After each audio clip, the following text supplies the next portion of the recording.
આજે તારીખ 24 જુલાઈના રોજ નર્મદા જિલ્લાના રાજપીપળા ખાતે ધારાસભ્ય ચેતરભાઈ વસાવાના સમર્થનમાં શક્તિ પ્રદર્શન કરવામાં આવ્યું છે। આ શક્તિ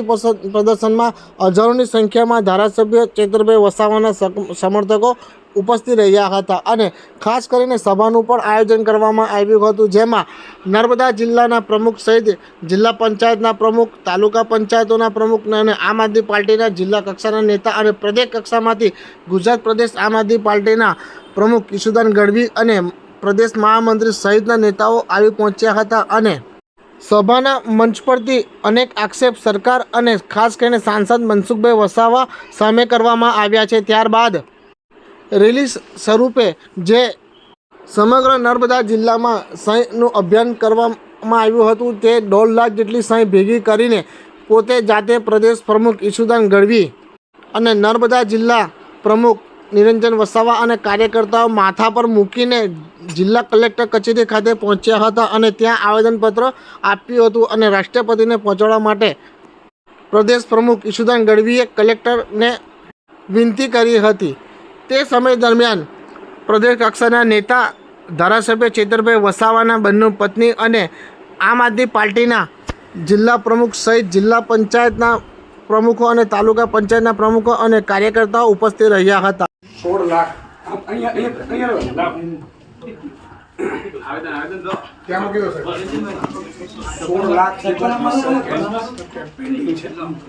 પરંતુ જે રીતે છેતરભાઈના કેસમાં ડે ટુ ડે ચલાવડાવીને જે પણ પોલિટિકલ એજન્ડા હોય એટલે અમે પછી નક્કી કર્યું કે ભાઈ અદાલતનો રસ્તો તો છે જ, તો સ્વાભાવિક છે આપણે સૌ માટે, પરંતુ એક આપણા માધ્યમથી રાષ્ટ્રપતિ મહોદયને અમે આવેદનપત્ર આપવા માંગીએ છીએ, જેમાં આખું લખેલું છે પ્રાવધાન જી, અને આ એમના સમર્થનમાં 1,54,000 સાઇન કેમ્પેન કરેલી છે, જેથી કરીને એવું ન લાગે આમાં 16 લાખ કેસ પેન્ડિંગ છે, એમાં 70,000 કેસ એવા છે કે જે માત્ર 10 વર્ષના છે અને ચેતરભાઈને હમણાં તાજા કેસમાં જેલમાં સજા થઈ ગઈ। એટલે આ બધા મામલાઓ છે। આપશ્રીને મારી વિનંતી છે કે આ બધાની લાગણી છે કે જે પણ જનનાયક પોતે પોતાના સમાજના મુદ્દા ઉઠાવતો હોય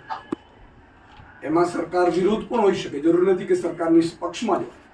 સ્વાભાવિક છે, લોકોની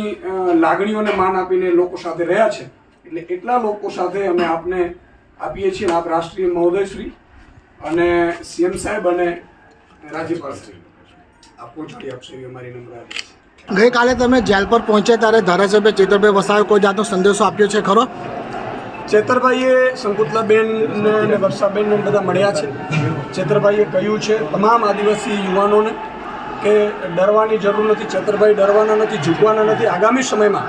આપણે સૌ એક થઈને ઉમરગામથી અંબાજી સુધી 27 સીટ છે, એમાં એક પણ ભાજપનો ધારાસભ્ય સાંસદ ન ચૂંટાય એ માટેની મહેનત કરવાની છે, એવો એમણે સંદેશો આપ્યો।